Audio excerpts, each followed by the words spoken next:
Sorry that this microphone's really close to my face here, but I have no choice because everything's falling apart and I didn't plan on recording this late at night. But something major actually ended up happening today. Today, the Kyo-Ani animation perpetrator who caused the fire back in 2019 was sentenced to death. So let's take a look into this real quick because it's a very vital piece of anime news right now. Right here, as you see, 9 hours ago, which was like 9 a.m. or so, or 3 p.m. Was it 3 p.m.? My time's all messed up, but it was earlier in Japan. The court started the last ruling and session for this guy who caused the attack in 2019. Let's take a look at what the news reporter had to say real quick.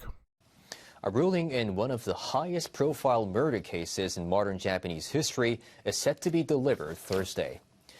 So what he's talking about in 2019, this guy, Shinji Abo, one of those two, he ended up setting fire to the Kyo Animation studio, causing 36 people to unfortunately lose their life and 32 were injured. Doing so, he said it was because they stole his work and his light novel stuff, which there's no proof of plagiarism from the studio itself. Because of this, a lot of things were lost, from history to cells to everything in between, including, unfortunately, the lives of a bunch of animators, which was super uncalled for, and needless to say, the world was very unhappy.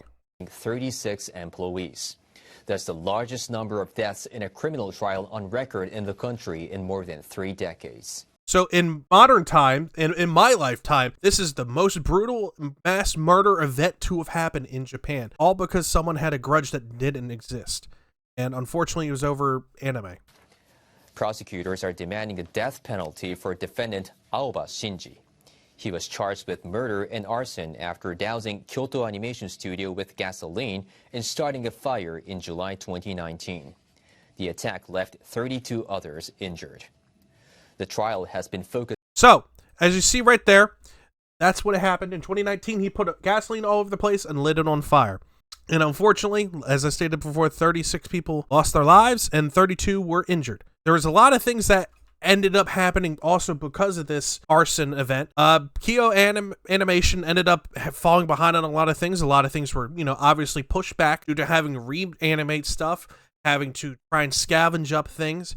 Then, loss of animation cells, loss of people. Then on top of it, COVID happened. So a lot of things were pushed back, from the Kyo Animation Awards to stuff with the Paralympics to promote it. A lot of things. And unfortunately, this is just one of those things that happened and is now officially a thing of history and is part of animation history. There was a lot of things domestically and international done for these people.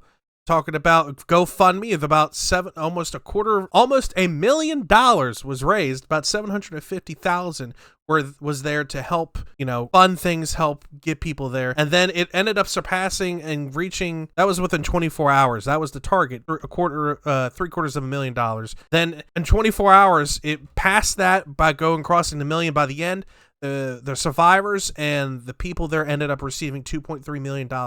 Try and help the families recuperate, to help deal with the losses, help with the funerals and everything. So the animation companies and the anime community ended up coming together. So about not too long ago, this guy ended up being given the death penalty. This was about maybe 30 minutes ago. This would have been out sooner, but had some stuff come up. But he was given the death penalty, and December session, he ended up apologizing, which really didn't go over well because he tried to atone to make the sentence lighter. And when they gave him the death penalty, they asked him if he wanted to say anything else. He said, "Nope, I don't." And the session was basically adjourned in 30 minutes. They already had their answer. They knew what they wanted to say, and that's it. That's the important part of anime history right there. We finally got to seal the books on this. We finally got closure. The families got closure. Kyo-Ani got closure. And I'm just glad, because that was a very devastating thing that should have never happened because of greed. That's how I look at it. But I'm not here to pass judgment. It's not up to me. Let me know what you guys think down below. And yeah, I hope this all came through. Bye-bye.